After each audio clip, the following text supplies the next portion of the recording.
morning, little children. Today we will learn about national symbols of India. First, we will learn about our national flag. National flag is popularly known as Tiranga, which means three colors. The Indian national flag was designed by Pingali Venkaiah and contains three equal stripes of saffron, white and green.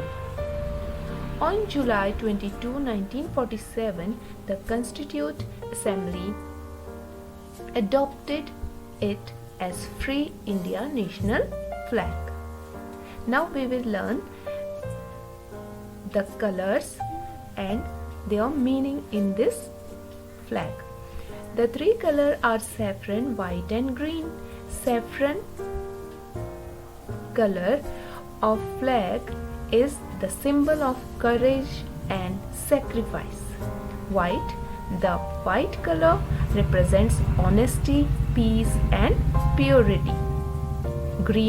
The green color represents faith and prosperity. In the center of white band is a navy blue chakra which represents the progress. So see, this is our national flag. It is called Tiranga. Okay, now you have to learn the different colors and their meaning in this flag. Okay, which they represents, you have to learn. Okay, next we will go to our national anthem, which is Jana Gana Mana. The song Jana Gana Mana, composed originally in Bengali by Rabindranath Tagore, was adopted in its Hindi version by Constituent Assembly as the national anthem of India on 24th July 1950. It was sung on 27 December 1911 at the Calcutta session of Indian National Congress.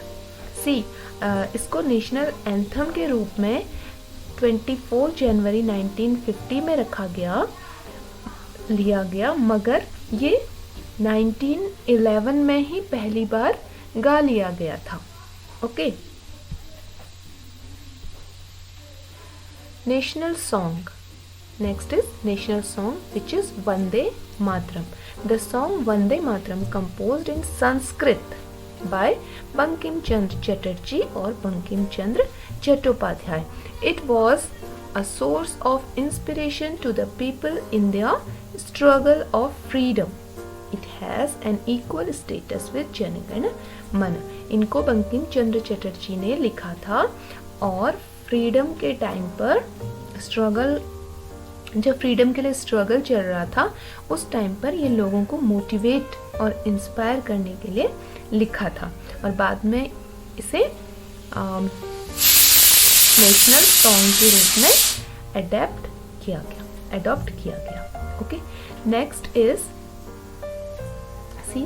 it is Vande Mataram. It is written in Sanskrit में लिखा गया है इसको.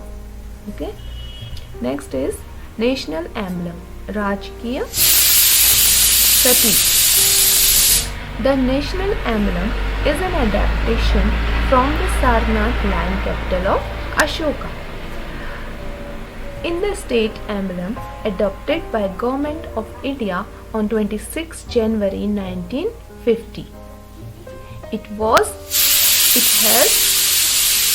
4 lions. Okay, it has 4 lions. Out of 4, 3 lions are visible, the 4th being hidden from view. चौथा आपको दिखाई नहीं दे रहा है मगर है पीछे साइड, इस वाले के पीछे साइड है. The wheel of the law यानी कि धर्म चक्र appears in relief in the center of the abacus with a bull. एक इसमें क्या है, बुल है. ये 4 लायंस है और 1 बुल है and one horse on left. This is the horse. Okay. The word Satyamev Jayate from Mundaka-Upanishad. It is very important. बच्चों आपको इसको याद रखना है, आपको ये आगे तक काम आएगा. The words Satyamev Jayate. ये देखिए, सत्यमेव जयते, सत्य की ही हमेशा विजय होती है. ये वर्ड कहाँ से लिया गया है? मुंडकोपनिषद से. और ये हमेशा देवनागरी में ही लिखा होगा, हमेशा हिंदी में ही ये लिखा होगा. आप इसको ध्यान में रखिए, ठीक है. देवनागरी स्क्रिप्ट जिसमें हम हिंदी लिखते हैं, that script is called Devanagari script. तो क्या क्या देखा हमने? 4 लायन हैं जो कि बहादुरी, वीरता और तत्परता का प्रतीक हैं. और एक व्हील है जो कि हमेशा न्याय का प्रतीक है. एक बुल है, सांड जिसको बोलते हैं, वो वीरता और बहादुरी का प्रतीक है, ठीक है. और एक भागता हुआ सा घोड़ा है जो कि हमारी रफ्तार का प्रतीक है, ठीक है. और ये कब अडॉप्ट किया? 1950, 26 जनवरी. ओके.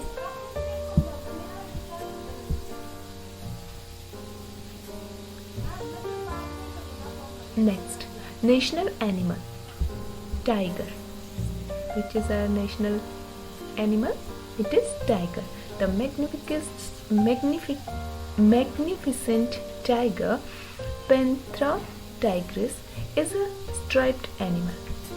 ये क्या है? एक धारीदार एनिमल है. It has a thick yellow coat of fur with dark stripes.